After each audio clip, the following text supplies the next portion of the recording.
ఒక episode sir ఈరోజు నాకు 200 మంది చూశారు. 179 మెంబర్స్ చూశారు. ఎప్పుడో ముందు అట్లేమో మంచి విషయాలు ఉన్నట్లున్నాయి, బాగానే వచ్చినాయి అన్నమాట. కృష్ణుడి రావాలట, కృష్ణుడి ఆన్ చేసావా? ఆన్ చేసింది. ఆఫ్ చేశాను. కృష్ణుడి 2 వచ్చినాయి. ఆఫ్ చేశాను. కనపడలే. ఓం నమో భగవతే వాసుదేవాయ. మరి మనకు పంచమహాగ్రంథాల్లో మహాభారతం అనేటువంటిది అతి మహత్తరమైనటువంటి గ్రంథము, మహత్వమైనటువంటి గ్రంథము. మహత్వాత్ భారవత్వాత్ మహాభారతముచ్యతే అంటారు. అంటే భారమైనటువంటి విషయాలు, అంటే మనలో ఉండేటువంటి కొన్ని భారంగా ఉంటాయి, మనం ఒక్కోసారి పంచుకోలేము వాటిని. అలాంటి అన్ని విషయాలకి కూడా సమాధానం అనేటువంటి దొరుకుతుంది. సంఘర్షణ అనేది జరుగుతుంది, మనసులో సంఘర్షణ అనేటువంటిది మనకు జరుగుతుంది. ఆ సంఘర్షణే మనకు ఆధ్యాత్మికతకు పునాది అని చెప్తారు. ఎందుకంటే భగవంతుడు అందరినీ మంచిగా పుట్టించవచ్చు, కానీ మంచిగా పుట్టించినప్పుడు దాంట్లో ఏముండదు దాంట్లో. ఎందుకంటే వెలుగు విలువ తెలుసాలంటే చీకటి ఉండాల్సిందే, మంచి విలువ తెలుసాలంటే చెడు ఉండాల్సిందే. కాబట్టి భగవంతుడు వారి వారి కర్మానుసారము చెడ్డవాళ్ళుగా, మంచివాళ్ళుగా, మధ్యస్థులుగా అనేక రకాలుగా పుట్టించడం జరిగింది. కాబట్టి ఈ సంఘర్షణ అనేటువంటిది ఉండాలి. ఆధ్యాత్మికతలోకి మనం రావాలంటే సంఘర్షణ ఖచ్చితంగా ఉండాలి. ఆ సంఘర్షణలో మనము విజయాన్ని సాధించాలి. ఇప్పుడు చూడండి, మనలోనే సంఘర్షణ ఉంది. చూడండి, మన మనసుకి మన బుద్ధికి పడ్డం లేదు. మన ఇంద్రియాలు మనసు మాట వింటాయి కానీ బుద్ధి మాట వినవు. ఇప్పుడు మూడిటికి సంఘర్షణ ఉంది. ఈ మూడిటి సంఘర్షణను నువ్వు సమన్వయం చేసుకుంటే ఇంద్రియాలన్నీ కూడా మనసు వైపు తిరుగుతాయి, మనసు బుద్ధి వైపు తిరుగుతుంది, బుద్ధి ఆత్మ వైపు తిరుగుతుంది. లేకపోతే మనసు బుద్ధి వైపు తిరగదు, మనసు బుద్ధి వైపు అనేటువంటి తిరగదు, అసలు ఆత్మ వైపు అసలే తిరగదు. ఆత్మ వైపు అసలే తిరిగింది అనుకో, మనసు ఏమి ఉండదు, ఇంక మనసు ఉనికే పోతుంది. ఇంక అందుకని అది ఆత్మ వైపు వచ్చిందంటే భగవంతుడు కూడా మాయను క్రియేట్ చేస్తాడు. ఓహో, వీడప్పుడే వస్తున్నాడపో అని చెప్పేసి ఆ మాయను క్రియేట్ చేస్తాడు. సో ఆ మాయను దాటితేనే నువ్వు ఆత్మ వైపు తిరిగేది. అంటే అమ్మవారు మాయను క్రియేట్ చేస్తుంది అందరికీ కూడా. ఆ మాయను దాటిన తర్వాత నీలో ఆత్మ లోకనం అనేటువంటిది కలుగుతుంది. ఇప్పుడు జనక మహారాజుకు ఒకసారి ఆయన శిష్యుడు ఆయనకు ఒక మాయను క్రియేట్ చేసినాడంట. ఈయనకి ఆత్మతత్వాన్ని తెలుస్తుంది, ఆత్మజ్ఞానం అయిపోతున్నాడు అని చెప్పేసి ఆయన 12 గంటల వరకు రాజా పరిపాలన చేయడము, 12 గంటలు ఆత్మధ్యానం చేయడం, ఆత్మలోకి వెళ్ళిపోవడం, అలా ఉండేవాడంట.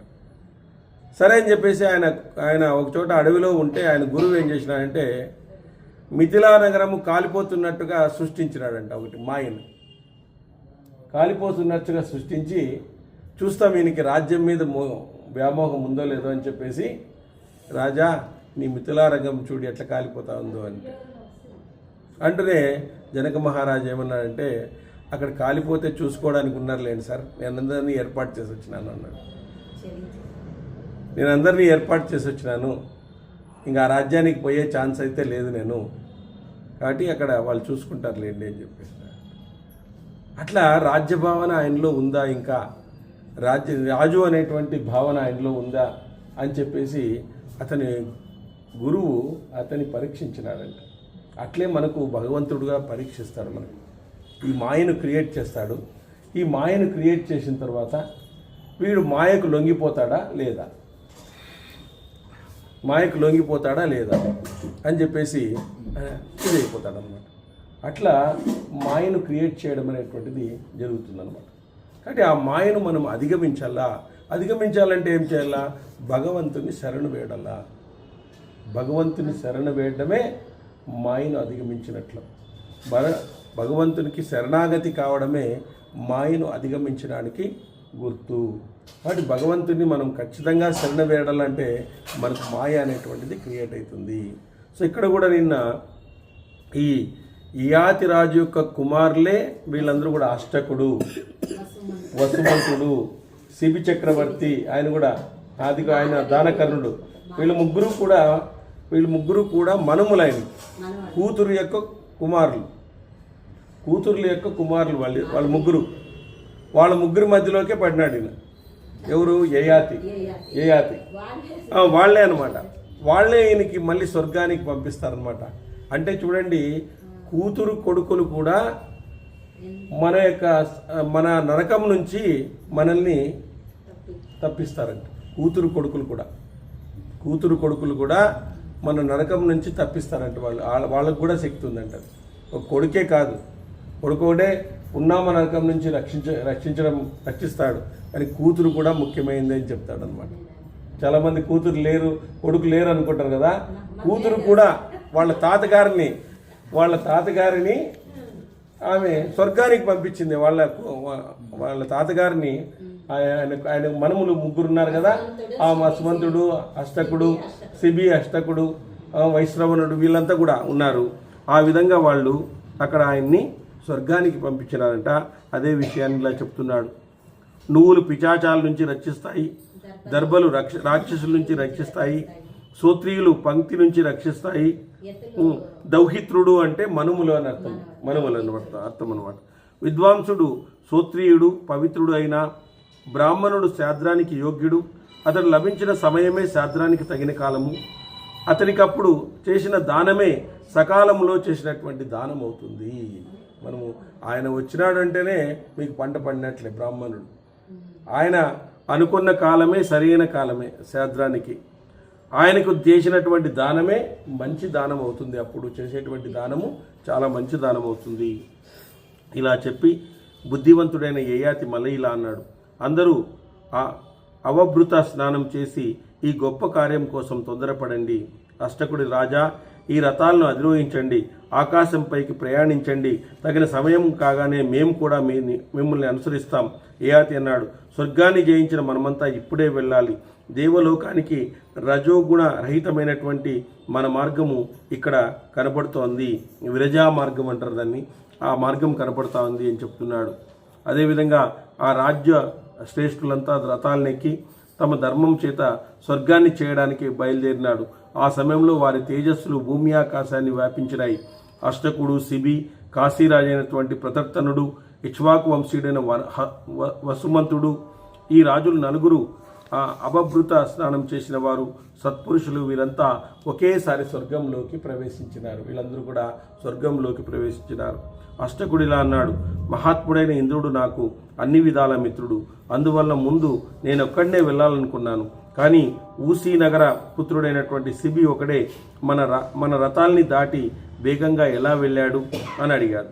అప్పుడు దేవలోకం చేరడం కోసము ఈ ఊసీ పరపుత్రుడైనటువంటి శిబి తన సర్వస్వాన్ని త్యాగం చేసినాడు. ఆయన అందువల్ల ముందుగా వెళ్ళాడు. ఎందుకంటే ఒక పక్షిని తన పావురాన్ని తరుముకుని వస్తూ ఉంటే శిబి చక్రవర్తి ఆ డేగ అడుగుతుంది, ఆ పావురం నాకు ఆహారం కదా ఇచ్చేయి అని చెప్తే, నా రక్షణలోకి వచ్చింది కాబట్టి నేను ఇవ్వను అని చెప్పేసి చెప్తాడు. దానికి సమానమైనటువంటి నా మాంసాన్నైనా ఇస్తాను కానీ నేను పావురాన్ని మాత్రం ఇవ్వను. దాని బరువు ఎంతుందో నువ్వు కూర్చో, ఆ బరువును బట్టి అంత మాంసాన్ని నేను కోసిస్తాను అని చెప్పేసి ఆ విధంగా మాంసాన్నే కోసిచ్చినటువంటి వాడు శివి చక్రవర్తి. శివి చక్రవర్తి అట్లాంటి శివి చక్రవర్తి ముందు సర్వస్వాన్ని దానం చేశాడు. చక్రవర్తి ఆయన. చూడండి, రాజులు చక్రవర్తులు వీళ్ళే చూడండి ఆధ్యాత్మిక జ్ఞానం కోసం వెతుకులాట పోయినారు. రాజులు అంటే ఏమి, మన దగ్గర ఉండే సంపద వాళ్ళ దగ్గర ఉండే సంపద పోలిస్తే మన దగ్గర ఉండేది ఒక 5 పైసలు కూడా లేదు, 5% కూడా ఉండదు. వాళ్ళు ఒక వయసు రాగానే వాళ్ళు ఆధ్యాత్మికత కోసం వెళ్ళిపోయినారు. చూడండి, రాజ్యాలు వదిలి వెళ్ళిపోయినారు. ఆ రాజ్యాలు వదిలి వాళ్ళు వెళ్ళడం అనేటువంటి జరిగిందనమాట. అంటే వాళ్ళు గుర్తించినారు మనం ఏం కావాలా జీవితంలో, మనం ఏం తెలుసుకోవాలా, ఏది శాశ్వతం, మనకు ఏది శాశ్వతమైనటువంటిది, ఏ కర్మను మనం చేస్తే భగవంతుడు ఇది అవుతాడు, ఈ చరాచర ప్రకృతికంతా ఈ చరాచర జగత్తుకంతా ఆధారభూతమైనటువంటిది ఏది అని చెప్పేసి వాళ్ళు ఆ రోజే గురువుల ద్వారా తెలుసుకున్నారు. గురువుల ద్వారా తెలుసుకొని ఆ వయసు వచ్చిన తర్వాత వాళ్ళ కుమారులకు ఇచ్చేసి వాళ్ళు వెళ్ళిపోవడం అనేటువంటి జరిగింది. కాబట్టి వాళ్ళు అత్యున్నత లోకాలకు వెళ్ళారు. ఈరోజు అవన్నీ కూడా మనకు రాసి ఇవ్వడం అనేటువంటి జరిగింది. ఆ విధంగా యయాతి చెప్పాడు, దేవలోకం చేరడం కోసం ఈ ఉసీ నర పుత్రులైనటువంటి శిబి తన సర్వస్వాన్ని దానం చేశాడు. అందువల్ల మీలో అతను శ్రేష్ఠుడు. దానము, తపస్సు, సత్యము, ధర్మము, సిగ్గు, సంపద, ఓర్పు, సౌమ్యము, వ్రతపాలన పట్ల కోరిక అనే అప్రమేయ గుణాలు శిబిలో ఉన్నాయి. చూడండి, ఆయనలో దానం ఉంది, తపస్సు ఉంది, సత్యం ఉంది, ధర్మం ఉంది, సిగ్గు ఉంది, సంపద ఉంది, ఓర్పు ఉంది, సౌమ్యం ఉంది, వ్రతపాలన ఉంది, వ్రతపాలన పట్ల కోరిక ఉంది, అప్రమేయ గుణాలంట. బుద్ధిలో అతన్ని పోల్చడానికే వీలు లేదు. అంటే బుద్ధి అంత వికసించిందనమాట. ఆ బుద్ధి వికసిస్తే ఇలాంటి లక్షణాలన్నీ కూడా మనలో కూడా వస్తాయి. బుద్ధి వికసించాలి. మనకు మనసు వికసిస్తుంది కానీ బుద్ధి వికసించడం లేదు. కాబట్టి బుద్ధిని మనం వికసింపజేసుకోవాలి. అంటే బుద్ధిని మనం వికసింపజేసుకోవాలంటే ఏమి? ఇట్లాంటి గ్రంథాలు చదివితేనే బుద్ధి వికసించేది. ఇప్పుడు మనం స్తోత్రము అవన్నీ పాడినామనుకోండి, అది మనసు పట్టుకుంటుంది కొంతవరకు. కానీ ఇలాంటివి మనము చర్చలు జరపడం వలన, ఇలాంటి గ్రంథాలను మనము చదవడం వలన మన బుద్ధిలో మార్పు వస్తుంది.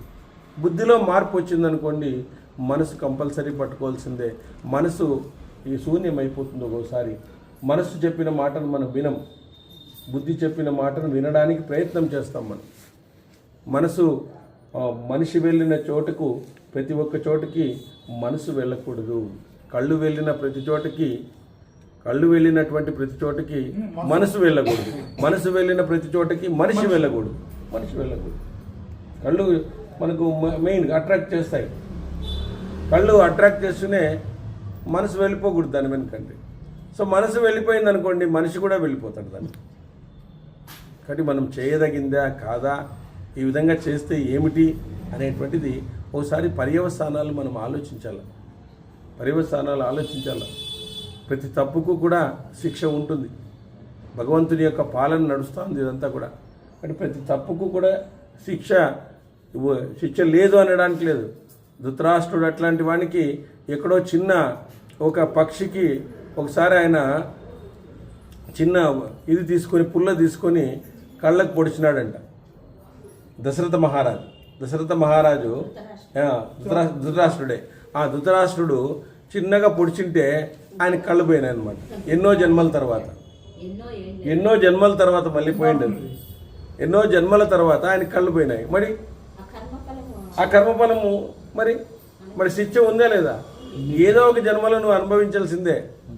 నువ్వు చేసిన తప్పుకి ఏదో ఒక జన్మలో నువ్వు అనుభవించాల్సిందే. దశరథ మహారాజు ఈయన ధృతరాష్ట్రుడు ఎట్లాంటి వాడు అయినప్పటికీ కూడా కళ్ళు పోయినాయి. చిన్న పనే, ఆయన ఆ పక్షికి అనవసరంగా ఒక చిన్న పుల్ల తీసుకొని 2 కళ్ళు పొడిచినాడు, అంతే. ఆయన కళ్ళే పోయినాయి. పక్షులు పెట్టుకున్న గుడ్లని అవి ఇంకా పిల్లలు కాకముందే దాన్ని సిద్ధం చేసినాడు. మరి దానికోసం వాళ్ళ కొడుకు బిడ్డలు కూడా అట్లా అయింది. చూడండి మరి.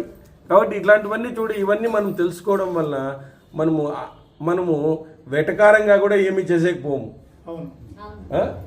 వెటకారంగా కూడా ఏమి చేసేకపోము, చేయొద్దని చెప్తాం అనమాట. ఇవన్నీ ఎక్కడ తెలుస్తాయి మనకి? వేరే దాంట్లో తెలుస్తాయో చెప్పండి? సత్సంగాల్లో ఎవరైనా చెప్తారా? చెప్పరు. వాళ్ళు ఏదో ప్రిపేర్ అయ్యని చెప్తారు, అంతే. విషయాలు 2 ప్రిపేర్ అయి ఉంటారు, 2 విషయాలు చెప్పేసి పోతారు. ఈ గ్రంథం ఇలా చదవడం వల్ల ఏమవుతుంది? మనకు ప్రతిదీ డీటెయిల్గా చెప్తుంది. ఏది తప్పు, ఏది రైటు, ఏది బుద్ధి పట్టుకోవాలా, ఏది మనసు పట్టుకోవాలా అనేటువంటిది డీటెయిల్గా మనకు తెలుస్తుంది అనమాట. అందుకే గ్రంథ పఠనానికి ఎంత ప్రాముఖ్యత ఉండేదన్నమాట. పూర్వకాలంలో గ్రంథ పఠనము గురువులు వచ్చి శిష్యులకు చెప్పేటువంటి వాళ్ళు. గ్రంథ పఠనంలో అనేక విషయాలు, అనేక ఆలోచనల సమాహారం ఇది. ఈరోజు మనకు ఓపిక లేదు. ఏదో 4 పాటలు పాడి పరిగెత్తి వెళ్ళిపోయేది, ఏదో ఒకటి చేసిపోయారు. కాబట్టి భజన, సత్సంగం, భజన ఉండాల్సిందే.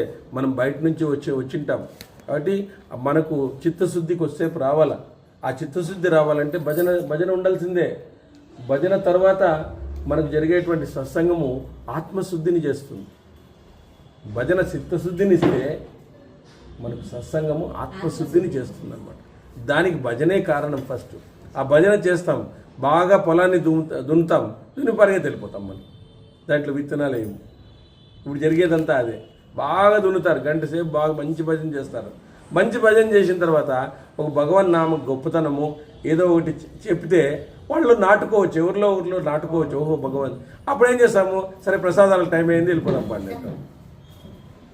ప్రసాదాలు రెడీగా ఉండే వెళ్ళిపోదాం పండి అంటాం. ఇంకేం చేస్తాం చెప్పండి. దానికి ఒక టైం కేటాయించుకోరు, దానికి ఒక ప్లానింగ్. ఇప్పుడు మనము ఒక టైం కేటాయించుకున్నాం, ఆ టైం అట్లా 7:45 వరకు భజన, 7:45 నుంచి 8:30 వరకు ప్రవచనము అనే ఒక టైం, ఒక ప్లానింగ్ వేసుకున్నాం. కరెక్ట్గా జరుగుతుంది, రెండూ జరుగుతానే మనకి. అనేకమైనటువంటి పాటలు పాడుకుంటున్నాం, అనేకమైనటువంటి స్తోత్రాలు చేసుకుంటున్నాం, అనేకమైనటువంటి చేస్తున్నాం. కాబట్టి ఇది ఒక క్రమశిక్షణమైనటువంటి సత్సంగము అని చెప్పేసి మనం అనుకోవడం అనేటువంటి జరుగుతుందన్నమాట. కాబట్టి ఇక్కడ దానము, తపస్సు, సత్యము, ధర్మము, సిగ్గు, సంపద, ఓర్పు, సౌమ్యము, వ్రతపాలన పట్ల కోరిక, అనేక అప్రమేయ గుణాలు శిబిలో ఉన్నాయి. కాబట్టి బుద్ధిలో అతనితో పోల్చదగిన వారు ఎవరు లేరు. ఇన్ని ఉన్నప్పటికీ కూడా అవన్నీ తక్కువైనట్లుగా బిడియంలో ఉంటాడు. అందువల్లనే అతని రథము ముందుగా వెళ్ళాడు, అతని రథము ముందుగా వెళ్ళిపోయింది. తర్వాత అష్టకుడు కుతూహలంతో ఇంద్ర సమానుడైన మాతామహునికి మళ్ళీ ఇలా అన్నాడు, రాజా, నేను ఒక్క మాట అడుగుతున్నాను, నిజం చెప్పు. నువ్వు ఎక్కడి నుంచి వచ్చావు? ఎవరివి? ఎవరి కొడుకువి? నువ్వు చేసిన దాన్ని ఈ లోకంలో బ్రాహ్మణుడు కానీ క్షత్రియుడు కానీ మరెవరూ చేయలేడు. మళ్ళీ అడుగుతున్నారు వాళ్ళు, వాళ్ళకి ఇంకా తెలీదు. రాజా, నేను ఒక్క మాట అడుగుతున్నాను, నిజం చెప్పు. నువ్వు ఎక్కడి నుంచి వచ్చావు? ఎవరివి? ఎవరి కొడుకువి? నువ్వు చేసిన ఈ లోకంలో బ్రాహ్మణులు కానీ పుణ్యాన్ని క్షత్రియుడు కానీ మరెవరూ చేయలేదయ్యా. అంత పుణ్యాలు చేశావు నువ్వు. ధర్మపాలన చేశాడు, మంచి ధర్మపాలన చేశాడు. యోగ్యుడైనటువంటి కుమారునికి రాజ్యపాలన చేశాడు. తర్వాత అనేక రకాలైనటువంటి తపస్సులు, ధ్యానాలు చేశాడు. అనేక రకాల లోకాలను చుట్టి వచ్చినాడు. ఆ పుణ్యఫలముతో అనేక లోకాలను చుట్టి వచ్చినాడు. తమాష కాదు, అన్ని లోకాలను చుట్టి వచ్చినాడు. ఆ విధంగా మరెవరు లేరు. యయాతి ఇలా అన్నాడు, నేను నహుషుని కుమారుడైన యయాతిని, ఊరువు తండ్రిని, ఈ భూమిపై సౌర్మభూముడుగా ఉన్నాను. నేను మీకు మాతామహుడిని అని, నేను తాతనయ్యా, నేను మీకు తాతను. అందువల్లే మా వాళ్ళైన మీకు రహస్యాన్ని పైకి చెప్తున్నాను. నేను ఈ భూమండలమంతా జయించి బ్రాహ్మణులకు నివాసానికి ఇచ్చాను. అందమైన పవిత్రమైన 100 అశ్వాలను ధ్యానం చేశాను. పుణ్యం పొందిన వారై దేవతలవుతారు. కాబట్టి నేను వాహనాలు, గోవులు, బంగారము, ముఖ్య సంపదలు నిండి ఉన్న సమస్త భూమండలాన్ని బ్రాహ్మణులకు దానం చేశాను. 10 లక్షల గోవులను దానం చేశాను. 10 లక్షల గోవులను నేను దానం చేశాను. ఆ సత్యము చేత భూమి, ఆకాశం ప్రకాశిస్తున్నాయి. చూడండి, సత్యము చేతనే భూమి ప్రకాశిస్తూ ఉంది, ఆకాశం కూడా ప్రకాశిస్తూ ఉంది. ఎందుకంటే మనకు ధర్మానికి 4 పాదాలు ఉంటాయన్నమాట. ఆ 4 పాదాల్లో మనకు 4వ పాదమే సత్యం. 4వ పాదమే సత్యం. కాబట్టి ఆ సత్యం అనేటువంటిది కలియుగంలో ఎవరైతే తెలుసుకుంటారో వాళ్ళు ఆనందంగా ఉంటారు. వాళ్ళు ఆనందంగా ఉండడం అనేటువంటి జరుగుతుంది. కాబట్టి సత్యాన్ని తెలుసుకోవాలా. కలియుగంలో తెలుసుకోవాల్సింది ఏమిటి? ఈ సత్యం అనేటువంటిది ఈ గ్రంథాల్లో మనకు దాగి ఉందన్నమాట. ఈ సత్యాన్ని మనం తెలుసుకోగలిగితే మనం కలియుగంలో ఆనందంగా ఉంటాం. కలియుగంలో ఏదో డబ్బుల వల్ల ఆనందం ఉంటుంది, ఏదో మనకు అధికారం వల్ల ఆనందం ఉంటుంది, ప్రతిష్టల వల్ల ఆనందం ఉంటుంది, గౌరవభావాల వల్ల ఆనందంగా ఉంటుంది అనేటువంటిది లేదు. ఎవరు కూడా ఆనందంగా లేరు. 100 కోట్లు సంపాదించినోడు కూడా చపాతీ తింటాడు సాయంత్రానికి, ఏం తినలేడు వాడు. 100 కోట్లు ఎందుకు సంపాదించాలి? చపాతీ తినేక 10 రూపాయలు ఇస్తే చపాతీ ఇస్తారు. అది చూడండి, ఈరోజు 100 కోట్లు సంపాదించినవాడు కూడా రాగి రొట్టి తింటున్నాడు, అన్నం తినలేం లేదు. అట్లున్నాయి మిల్లెట్స్ అని, ఏటేటివని తింటున్నాడు. మరి దానికి ఎందుకు అన్ని కోట్లు సంపాదించాలా? మామూలుగా ఆరోగ్యాన్ని కాపాడుకొని ఉంటే ఆరోగ్యాన్ని అంతా ఇది చేసుకొని ఆ డబ్బులన్నీ సంపాదించినాడు. ఎంతోమందిని కొట్టి, ఎంతోమందిని తిట్టి సంపాదిస్తా అన్నాడు. అది వాడు ఆ విధంగా చేస్తాడు. 2 చపాతీలకి 100 కోట్లు సంపాదించినాడు ఆయన. ఏం చేస్తాడు చెప్పండి? ఆ 2 చపాతీలు తినడానికి 100 కోట్లు సంపాదిస్తే ఎక్కడి నుంచి ఉంటుంది? కాబట్టి సత్యము చేతనే భూమి ఆకాశం ప్రకాశిస్తున్నాయి, సత్యము చేతనే మనుష్య లోకంలో అగ్ని ప్రజ్వరిల్లుతున్నది. నేనెప్పుడూ వ్యర్థమైన వాక్యాన్ని ఒకటి కూడా పలకలేదు. సత్పురుషులు సత్యాన్నే పూజిస్తారు కదా.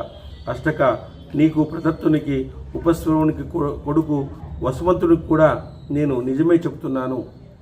ఈ సమస్త లోకాలు మునులు దేవతలు సత్యము చేత పూజించదగినవి.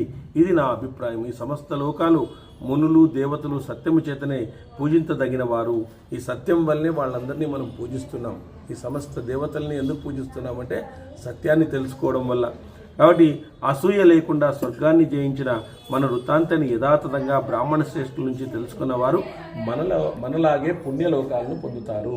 ఈ కథను ఎవరైతే మనము ఈ విధంగా తెలుసుకుంటున్నారో మనం అందరూ కూడా పుణ్యలోకాలను పొందుతారు. ఈ విధంగా మహాత్ముడైన యయాతి తన దౌహిత్రుల వల్ల తరించినాడు. వాళ్ళు ఏం చేసినారంటే ఆకాశ గంగలోని తీర్థాన్ని తీసుకుని వచ్చి వాళ్ళు అర్ఘ్యాన్ని ఇచ్చినారు. ఎవరికి? యయాతికి అర్ఘ్యాన్ని ఇచ్చి ఆయన స్వర్గానికి తీసుకుపోయినారు అనమాట. మనములే ఆయన స్వర్గానికి తీసుకొని పోయినారు. అక్కడ ఉండేటువంటి సత్పురుషులైనటువంటి అష్టకుడు, వసుమంతుడు, శిబి చక్రవర్తి, ప్రవర్తన, వీళ్ళందరూ కూడా వాళ్లే తీసుకుని పోయినారు. ఆ విధంగా చూడండి, వాళ్ళ తాతగారిని వాళ్లే స్వర్గానికి తీసుకుని పోయినారు. కాబట్టి ఆ విధంగా మనము ఈ శ్రాద్ధ కర్మలు, పితృకర్మలు ఇవన్నీ చేయడం వల్ల మనకు కావలసినటువంటి అన్నీ కూడా భగవంతుని యొక్క కైంకర్యాలు చేయడం వల్ల, ఈ శ్రాద్ధ కర్మలు పితృకర్మలు చేయడం వల్ల మనలో మంచి ఇది ఉంటుంది. అంటే మనకు మంచి సుఖాలు లభ్యమవుతాయి, మంచి లోకాలు పితృలోకాలు సంతోషిస్తారు, వాళ్ళు మనకు శుభాలు కలుగుతాయి, మనము అనుకున్నటువంటి దాన్ని నెరవేరుస్తారు వాళ్ళందరూ కూడా. కాబట్టి వాటిని ఎప్పుడు కూడా మనం చులకన భావంతో చేయరాదు. దాన్ని మనం సంపాదించిన ధనంతోనే చేయాలి కర్మ. కాబట్టి మనము దాన్ని అశ్రద్ధగా చేయకూడదు. చూడండి, జనవరిలో నీ బర్త్డే ఎప్పుడు వస్తుందని అనుకుంటావు, కానీ మీ తాత బర్త్డే ఎప్పుడుంది, మీ తాత తద్దినం ఎప్పుడుంది అని ఎప్పుడైనా టిక్ వేసుకుంటావా? టిక్ వేసుకో. నీ ఫ్రెండ్ బర్త్డేనో, ప్రభాసు ఎన్టీఆర్ బర్త్డేనో చేసుకుంటావు ఒక్కోసారి. వాడు కూడా పిచ్చినాయలు అన్నీ కూడా పెట్టుకుని ఉంటాం మనము. మన తాతగారిది ఎప్పుడు తద్దినము అని చెప్పేసి ఏ రోజన్నా మనం గుర్తుపెట్టుకుంటామా? చెప్పండి, గుర్తుపెట్టుకోము. అందుకే మనకు వాళ్ళు పితృదేవతలు ఏమి ఇవ్వడం లేదు, శుభాలు ఇవ్వడం లేదు. మనకి అయ్యో శుభాలు లేవే అనుకుంటా ఉన్నాం. శుభాలు రావడానికి గ్రంథాల్లో చెప్పినారు. పితృదేవతలను అర్చించండి, దానాలు చేయండి, ఆ రోజు మంచి బ్రాహ్మణ శ్రేష్ఠులను పిలిచి ఒక సత్సంగాలను పెట్టించండి, ఇలాంటివన్నీ చెప్పినారు. ఇలాంటి సంఘాలు కూడా చేస్తుంటారు, మామూలుగా చేస్తుంటారు, అనేక రకాలైనటువంటి ఇవన్నీ చేస్తుంటారు. సో ఇలాంటివన్నీ చేయడం వల్ల పితృదేవతలు ఆనందిస్తారు. అయ్యో నేను చనిపోయినటువంటి రోజును ఇంత గొప్పగా నా మనుములు నిర్వహించినారు, కాబట్టి వాళ్ళకి కావాల్సిన శుభాలను అందించండి అని చెప్పేసి భగవంతునికి రికమెండ్ చేస్తారంట. భగవంతుడు కూడా వాళ్ళ మాటని తినేది, పితృదేవతల మాటని తినేది. ఏమయ్యా మీ వాళ్ళు ఏమో అడుగుతున్నారు, ఏం పరిస్థితి, కరెక్ట్గా శాస్త్రాలన్నీ చేసినారా, పితృకార్యాలన్నీ చేసినారా అంటే రైట్ స్వామి బాగా చేసినారు వాళ్ళంటే ఓకే గ్రాంటెడ్ అనేస్తాడు ఆయన. గ్రాంటెడ్. ఇంకా చేయలేదా ఇంకా అయిపోయి ఏమి కావు ఇంకా అంతే, అన్నీ పెండింగ్ కేసులే అంతా సుప్రీంకోర్టులో మాది. అట్లా అన్ని పెండింగ్ కేసులు అయిపోతాయి అన్నమాట. ఆ విధంగా ఉంటుందన్నమాట ఇక్కడంతా కూడా. ఆ విధంగా చూడండి, దౌహిత్రుల వలన తరించినాడు. అతడు శత్రువులను జయింప సఖ్యనివాడు. ఈ భూమిపై తన మంచి కర్మల ద్వారా ప్రసిద్ధి పొందినాడు. గొప్ప ఉదార కర్మలు చేశాడు. భూమిని విడిచి స్వర్గాన్ని పొందినాడు. ఈ విధంగా స్వర్గలోకానికి వెళ్ళిపోయినాడు. తన యొక్క మనుముల ద్వారా వాళ్ళు అనేకమైనటువంటి ధర్మాలను వాళ్ళు తెలుసుకొని, వాళ్ళ తాతగారి నుంచి అనేక ధర్మాలను తెలుసుకొని, వాళ్లకు ఉండేటువంటి భగవత్ విభూతినంతా కూడా వాళ్ళ తాతగారికి పంచి, ఆ తాతగారితో సహా వాళ్ళు స్వర్గానికి వెళ్ళారన్నమాట. ఈ విధంగా జనమేజయుడు అని పూజ్యుడా. ఇప్పుడు పూర్వవంశ వర్ణనం అంటే శర్మిష్ఠ యొక్క కుమారుడు, రాజు అయినటువంటి వాడు, యయాతి స్థానంలో రాజు అయినటువంటి వాడి యొక్క వంశము వర్ణించమని చెప్పినారు. ఆ విధంగా పూజ్యుడా, పూర్వంశ విస్తారకులైన రాజులను గురించి వినాలనుకుంటున్నాం. వారు ఎంత బలం కలవారు, ఎటువంటి వారు, ఎట్లాంటి పరాక్రమం కలిగినటువంటి వారు, వాళ్ళు శీలహీనులు, ఆ తర్వాత బలపరాక్రమం లేనివారు కానీ సంతానహీనులు కానీ మునుపు లేరు కదా. వాళ్ళ దాంట్లో ఎవరు, అందరూ శీలం కలిగినటువంటి వాళ్ళే, బలపరాక్రమం కలిగినటువంటి వాళ్ళే, సంతానం కలిగినటువంటి వాళ్ళు కదా. వాళ్ళు వేరే రకంగా ఏమీ లేరు కదా.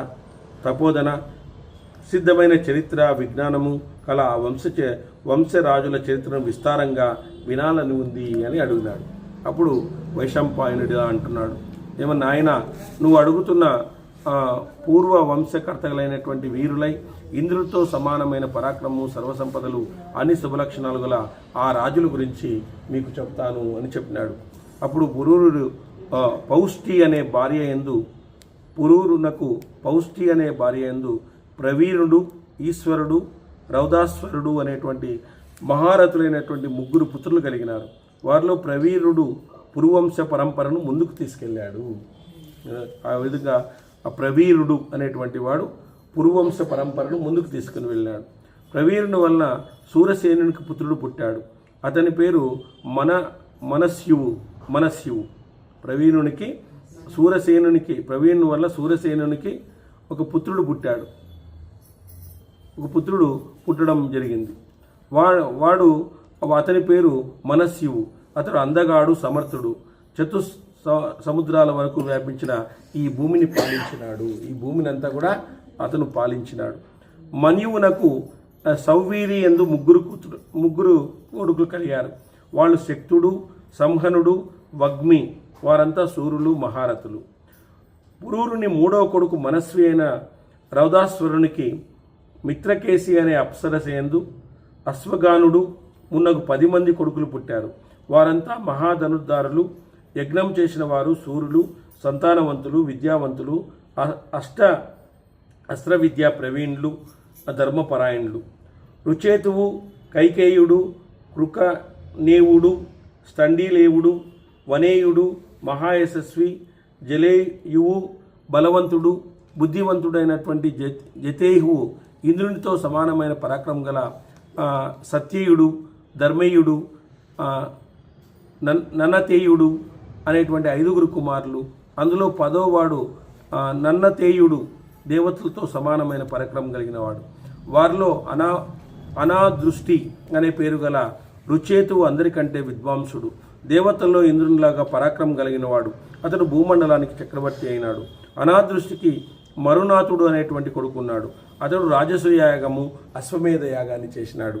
ఈ విధంగా మరునాథునికి అమిత విక్రమమైనటువంటి తంసువు, మహత్తు, అతిరథుడు, ఆ అనుపమ తేజస్సు గల దృహ్యువు అనేటువంటి 4 కుమారులు కలిగినారు. వారిలో మహాపరాక్రమవంతుడైన తంసువు వంశభారాన్ని వహించి వంశప్రతిష్టను ఇనుమడింపజేశాడు. భూమండలాన్నంతా జయించాడు. పరాక్రముడైనటువంటి తంసువు ఈలి అనే కొడుకు పుట్టాడు. సంసువుకు జయశీలుడు, శ్రేష్ఠుడైన ఈలి కూడా సమస్త భూమండలాన్ని జయించారు. అంటే ఈ యొక్క వంశం తీసుకుంటే అందరూ కూడా ధర్మపరాయణులు, అందరూ ఈ భూమిని పరిపాలించినారు, అందరూ ఇందులో సత్యవంతులు అని చెప్పవచ్చు. ఈలి రతంతరి అను పంచభూతాలతో సమానమైన దుష్యంతుడు మొదలుగా 5 కొడుకులు పుట్టారు. ఇక్కడ కరెక్ట్ అవుతుంది మనకి. ఈలి రతన్సిలి యందు పంచభూతాలతో సమానమైనటువంటి దుష్యంతుడు మొదలైన 5 కొడుకులు పుట్టారు. 5 కొడుకులు ఇక్కడ పుట్టారు అన్నమాట. అప్పుడు జనమేజయ దుష్యంతుడు, సూర్యుడు, భీముడు, ప్రవసువు, వసువు అనే 5 శ్రేష్ఠుల్లో దుష్యంతుడు రాజ్యానికి రాజైనాడు. దుష్యంతుడు అనేటువంటి వాడు రాజ్యానికి రాజైనాడు. దుష్యంతునికి శకుంతలకు భరతుడు జన్మించాడు. అతని వల్ల భరత వంశానికి గొప్ప కీర్తి ఏర్పడింది. అందువల్లే మన దేశానికి భారతదేశము అని కూడా పేరు వచ్చిందనమాట. భరతుడు 3 స్త్రీల యందు 99 కొడుకులను కన్నాడు. 3 స్త్రీల యందు. కానీ వారు తనకు తగినట్లుగా లేరని వారిని ఆదరించలేదు. అందువల్ల కోపించిన వారి తల్లులు 99 కొడుకుల్ని చంపేశారు. చూడండి, అంటే భరతుడు 3 స్త్రీల యందు 99 కొడుకులు కన్నాడంట. కానీ వారు తనకు తగినట్లుగా లేరని వారిని ఆదరించలేదు. అందువల్ల కోపించిన వారి తల్లులు 99 కొడుకుల్ని చంపేసినారు. ఈ కలియుగంలో జరిగేది ఇదంతా కూడా కలియుగం మీటింగ్ అన్నమాట. కాబట్టి ఈ విధంగా భరతునికి కలిగిన పుత్రజన్మం వ్యర్థమైంది. భరతునికి కలిగినారు కానీ వ్యర్థమైపోయింది. అనంతరం భరతుడు గొప్ప గొప్ప క్రతువులను చేశాడు. భరద్వాజుని అనుగ్రహం వల్ల భూమన్యువు అనే కుమారుని పొందినాడు. భూమన్యువు అనేటువంటి కుమారుడు కలిగినాడు ఇతనికి. అనంతరం పురు వంశానికి ఆనందం కలిగించిన భరతుడు తాను పుత్రవంతుడయ్యాడని గ్రహించి తన కొడుకైన భూమన్యుని యవ్వన రాజ్య పట్టాభిషేకం చేశాడు. భూమన్యుడు దివిరతుడు, సుహోత్రుడు, సుహోత, సుహాభివు, మాయాజువు, రుచికుడు అనేటువంటి కొడుకులు పుష్కరిణి యందు జన్మించారు. వారిలో జ్యేష్ఠుడైనటువంటి మహోత్రుడు రాజ్యాధికారాన్ని పొందినాడు. తర్వాత మహోత్రుడు రాజసూయాగము, అశ్వమేధయాగం మున్నగు అనేక యజ్ఞాలు చేశాడు. సాగర పర్యంతంగా ఉన్న ఈ భూమండలాన్నంతా పరిపాలించినాడు. ఏనుగులతో, గుర్రాలతో, అనేక రత్నరాశులతో ఉన్న ఈ భూమిని అనుభవించినాడు. ధర్మంగా సుహోత్రుడు పరిపాలిస్తుండగా అశ్వ, రథ బలాలతో, మనుష్య సమూహాలతో భారంతో ఈ భూమి మునిగినట్లుగా కృంగింది. ఈ భూమి కృంగిపోయిందంట అప్పటికి. ఆ కాలంలో లక్షల కొలది మందిరాలతో, యాప స్తంభాలతో ఈ భూమి నిండిపోయింది. ఎల్లప్పుడూ వృద్ధి చెందే జనులతో, పంటలతో ప్రకాశిస్తూ వచ్చింది. రాజైన మహోత్రుని వలన ఇక్ష్వాకు వంశంలో అజామిడుడు, సుమీడు, పురుమీడు అనేటువంటి పుత్రులు వచ్చినారు. భరత వారిలో పెద్దవాడైన అజామిడు వలన వారి వంశం ప్రతిష్టమైంది. అతడు 3 స్త్రీలయందు 6 పుత్రులను కన్నాడు. అతని భార్యలలో దుమిని, రుక్షికి, నీలి, దుష్యంత, పరమేష్టితలో, కేసిని, జఖ్నువు, వ్రజనుడు, రూపి అనేటువంటి కుమారులు కన్నారు. రాజా వారిలో దుష్యంత పరమేష్ఠుల సంతానాన్ని పంచాలు రవి, అమిత తేజస్వి అయినటువంటి జాహ్నువు సంతానాన్ని కుశికులని అంటారు. వాళ్ళని కుశికులని అంటారు. ప్రజన రూపుల కంటే పెద్దవాళ్ళైన రుక్షికుడు రాజయ్యాడు. రాజా రుక్షికునికి సంహనుడు అనేటువంటి వంశకర్త అయినటువంటి కొడుకు పుట్టాడు. రాజా రుచికుని కుమారుడైన సంహనుడు ఈ భూమిని పరిపాలిస్తుండగా పెద్దగా ప్రజానాశనం జరిగింది. చాలా పెద్ద నాశనం జరిగింది. ఆకలి, మృత్యువు, అనావృష్టి, వ్యాధులు మున్నగు వాటి చేత దేశమంతా కష్టాల పాలైంది. రుచికుని కుమారుడైనటువంటి సంహరణుడు అనేటువంటి పరిపాలిస్తుండగా ఈ రాజ్యం అంతా కూడా చాలా పెద్ద నాశనం అయిపోయిందంట.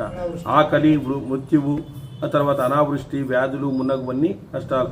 అదే సమయంలో పాంచాల రాజు తన చతురంగ బలంతో భూమినంతా జయిస్తూ భరత వంశీయుల సేనలను కూడా సంహరించి 10 అక్షోభి సైన్యాలతో యుద్ధంలో సంహరుణ్ణి జయించాడు. ఎవరు? పాంచాల రాజు. అనంతరం సంవరుడు తన భార్యాపుత్రులతో, అమాత్యులతో, మిత్రులతో కలిసి భయంతో అక్కడి నుంచి పరిగెత్తిపోయాడు. సింధు మహాతీరంలో చుట్టూ నది ప్రవహిస్తున్న ప్రదేశంలో పర్వతానికి దగ్గరలో ఒక పొదిరింట్లో అతడు నివసించినాడు. కొండ ప్రాంతాలను ఆశ్రయించి భరత వంశులు చాలా కాలము వాళ్ళు నివసించినారు. అలా నివసిస్తుండగా 1000 సంవత్సరాలు గడిచిపోయినాయి. తర్వాత వారి దగ్గర పూజ్యుడైనటువంటి వశిష్ఠ మహర్షి వచ్చాడు. వాళ్ళ దగ్గరికి వచ్చినాడు. అభ్యాగతునికి వచ్చిన అతన్ని ప్రయత్నపూర్వకంగా ఎదురేగి నమస్కరించి భరత వంశీయులు అతనికి అర్ఘ్యం సమర్పించినారు. సర్కారపూర్వకంగా అతనికి ఆసనంపై కూర్చోబెట్టి అతనికి తన విషయాన్ని నివేదించుకున్నారు. మేము రాజ్యం కొరకు ప్రయత్నిస్తున్నాం, దానికి మీరే పురోహితులుగా ఉండాలి అని అడిగినారు. సంహరుణ్ణి జయించి పాంచాల రాజు వాళ్ళ యొక్క రాజ్యాన్ని ఆక్రమించినాడు అన్నమాట. వశిష్ఠుడు కూడా భరత వంశీయులకు తన అంగీకారం తెలిపినాడు. ఆ సర్వ క్షేత్ర సమూహానికి సామ్రాజ్యంలో సంహరుని అభిషేకించినాడు. ఈ భూమండలంలో రాజులు సంహరుడు శ్రేష్ఠుడు అని ప్రసిద్ధి. అతడు తన పూర్వీకుడైన భరతుడున్న నగరంలోనే నివసించినాడు. మరలా రాజులందరినీ జయించి వారి కప్పాలను తీసుకుని తన రాజ్యమందు యజ్ఞాలను చేశాడు. గొప్ప గొప్ప యాగాలు చేసి భూరి దక్షిణలు ఇచ్చినాడు. తర్వాత సూర్యవంశీయులైనటువంటి తపతి, సంహరణల వలన కురు అనేటువంటి వాళ్ళు జన్మించినాడు. వీళ్ళిద్దరి వలన కురు. ఆ కురుని ప్రజలందరూ ధర్మజ్ఞుడని రాజుగా కోరుకున్నారు. అతని పేరు మీదుగానే ఈ భూమి మీద కురుంజం గల దేశము ప్రసిద్ధికెక్కింది. కురుంజం అనేటువంటి పేరు. మహాతపస్వైన ఆ కురురాజు తన తపస్సు చేత కురుక్షేత్రాన్ని పవిత్రంగా మలిచినాడు. అతడు అశ్వవంతుడు, అభిష్యంతుడు, చైత్రరథుడు, ముని, విశ్వవిఖ్యాతైనటువంటి జనమేజయుడు అనే 5 కొడుకులున్నారు. ఆ 5గురిలో మనస్విని అయినటువంటి వాహినిని కన్నది. ఆ అశ్వవంతుడు మరొకరి పేరు అవిక్షితుడు. అతనికి పరీక్షిత్తు, శబలాశ్వడు, ఆదిరాజు, విరాజుడు, మహారాజు, శాల్మని, ఉచ్చయశ్రవణుడు, భంగకారుడు, జితారి అనేటువంటి 7 కుమారులు ఉన్నారు.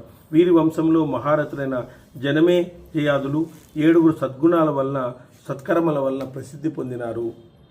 పరీక్షిత్తుకు కక్షసేనుడు, ఉగ్రసేనుడు, పరాక్రమవంతుడైనటువంటి చిత్రసేనుడు, ఇంద్రసేనుడు, సుఖేషనుడు, భీమసేనుడు అనే కుమారులు ఉన్నారు. వారంతా ధర్మార్థములందు పండితులు, జనమేజయుని కుమారులు. చాలా పెద్ద వంశం ఇది.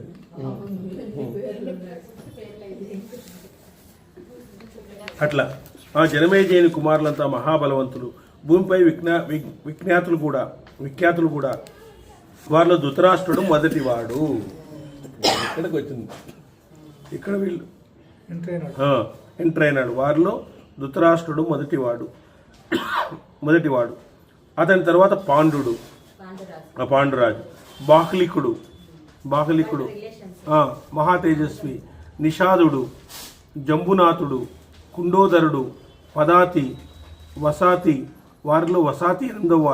వీరంతా ధర్మార్థ కుశలుడు, ప్రాణులందరి హితాన్ని కోరుకునేటువంటి వారు. వీళ్ళందరూ కూడా ప్రాణులందరి హితాన్ని కోరుకునేటువంటి వాడు వీళ్ళందరూ కూడా. అనంతరం వీరిలో ధృతరాష్ట్రుడు రాజైనాడు. అతనికి కొడుకులు కుండినులు, హస్తి, వితత్కరుడు, క్రాతుడు, కుండినుడు, హవిశ్రవుడు, ఇంద్రాభుడు, భూమన్యువు, అపరాజితుడు అను వారు వీరితో పాటు ప్రతీపుడు, ధర్మనేత్రుడు, సుసేనుడు అనే 3 కొడుకులు ప్రసిద్ధులుగా ఉన్నారు. వారిలో ప్రతీపుడు అసమానమై ప్రసిద్ధికెక్కాడు. భరతశ్రేష్ఠ ప్రతీపునికి దేవాసి, శాంతనుడు, మహారథుడైనటువంటి బాహ్లికుడు అను 3 కుమారులు జన్మించారు. వారిలో దేవాపి ధర్మము ద్వారా హితాన్ని పొందాలనే కోరికతో వనానికి వెళ్ళాడు. శంతనుడు రాజ్యాధికారానికి వచ్చాడు. బాహ్లికుడు కూడా రాజయ్యాడు. శంతనుడు వచ్చినాడు, బాహ్లికుడు కూడా రాజైనాడు. భరత వంశంలో పుట్టిన ఎంతోమంది రాజులు బలవంతులు, దేవఋషి సమానులు, రాజ్యశ్రేష్ఠులు. ఐలా వంశాన్ని వృద్ధి చేసిన దేవకల్పులు, మహారథులైనటువంటి రాజులు ఇంకా ఇంకా ఇంకా ఇంకా ఎందరో మన వంశంలో ఉన్నారు. కాబట్టి బ్రాహ్మణోత్తమ, మీ వలన నేను ఈ పూర్వీకుల యొక్క గొప్ప జన్మ వృత్తాంతాన్ని విన్నాను. ఈ వంశంలో రాజులు ఉదారైనట్లు విన్నాను అన్నాడు. కానీ నాకు ఇష్టమైన వారి వృత్తాంతం సంక్షిప్తంగా వినడం వల్ల నాకు తృప్తి కలగడం లేదు. విస్తారంగా చెప్పు అన్నాడు. దక్ష ప్రజాపతి మనువును వెంటబెట్టుకుని, రాజుల జన్మ వృత్తాంతం మిక్కిలి పవిత్రమైనది. అది ఎవరికీ ఆనందాన్ని కలిగించదు. ఉత్తమ ధర్మాలతో, గుణాలతో, గొప్పదనాలతో వృద్ధి చెంది ఉత్తమమైన వీరి యొక్క కీర్తి 3 లోకాలు వ్యాపించింది. సద్గుణాలు, సామర్థ్యము, పరాక్రమము, తేజస్సు, బలము, ఉత్సాహము కలిగి అమృత సమానమైనటువంటి వారి కార్యను ఆస్వాదిస్తూ తృప్తి నుంచి పొందలేకుండా పోతున్నాను. అప్పుడు వైశంపాయనుడు, రాజా, మునుపు వ్యాసుడు చెప్పగా విన్న మీ వంశకులు శుభప్రదమైనటువంటి జన్మ వృత్తాంతమంతా నేను నీకు చెప్తాను, సావధానంగా వినండి అని చెప్పినాడు. అప్పుడు దక్షిణ వలన అతిథి వలన విశ్వసరుడు, విశ్వంతరుడు వలన మనువు వలన ఇలయందు పురూరుని వలన ఆయువు వలన నహుషుని వలన యయాతికి 2 భార్యలు ఉన్నారు. వారిలో శుక్రాచార్యుని కూతురు దేవయాని, 2వ వృషపర్వుని కుమార్తె శర్మిష్ఠ. దేవయాని యదువును త్వరసువు కన్నది. వృషపర్వుడు శర్మిష్ఠ ద్రుహ్యువు అనువు పురూరుని కన్నది. అందు సంతానము యాదవులు పురుని సంతానంగా పౌరకులుగా ప్రసిద్ధి పొందారు. పౌరుని భార్య కౌసల్య, ఆమె యందు జనమేజయుడు జన్మించినాడు. అతడు 3 అశ్వమేధ యాగాలు, విశ్వజిత్ యాగాన్ని చేసి వనానికి వెళ్ళినాడు. జనమేజయుడు మధువంశంలో పుట్టిన అనంతరము వివాహం చేసుకున్నాడు. అతనికి ఆమె యందు ప్రచిన్వంతుడు అనేటువంటి జన్మించినాడు. అతడు సూర్యోదయం లోపల సూర్య దిక్కులంతా జయించినాడు. అందువలన అతడు ప్రచిన్వంతుడు అయ్యాడు. ప్రచిన్వంతుడు యదువంశరాజు అనేటువంటి అస్మకి వివాహం చేసుకున్నాడు. అతనికి ఆమె యందు సంయాతి జన్మించినాడు. పెద్ద వంశం ఇది. సంయాతి దృశ్యద్వంతుని కుమారుడైనటువంటి వరాంగిని వివాహం చేసుకున్నాడు. అతనికి ఆమె యందు అహంయాతి జన్మించినారు. అహంయాతి కృతవీరుల కూతురకు భానుమతిని వివాహం చేసుకున్నాడు. ఆమె యందు సార్వభౌముడు అనే కొడుకు పుట్టాడు. సార్వభౌముడు కేకయ్య రాజకుమారి మనందరను జయించి అపహరించి వివాహం చేసుకున్నాడు. ఆమె యందు జయసేనుడు అనేటువంటి వాడు పుట్టాడు. జయసేనుడు విదర్భ రాజకుమార్తె సుసేవ వివాహం చేసుకున్నాడు. అతనికి ఆమె యందు అవాచినుడు అనేటువంటి వాడు జన్మించాడు. అవాచినుడు కూడా విదర్భ రాజకుమార్తె మర్యాదగా పెళ్లి చేసుకున్నాడు. అతనికి ఆమె యందు అరివుడు జన్మించినాడు. ఓకే, అరివుడు జన్మించినాడు. ఈ విధంగా వీళ్ళ యొక్క వంశము అనేక రకాలుగా లాస్ట్లో ఈ జనమేజయుడు, తర్వాత ధృతరాష్ట్రుడు, వీళ్ళందరూ తర్వాత పాండురాజు, వీళ్ళందరూ కూడా ఈ వంశంలో పురూరుని వంశంలో జన్మించినటువంటి వాళ్ళే అని చెప్పడం జరిగింది. హరి ఓం స్వస్తి గోవింద.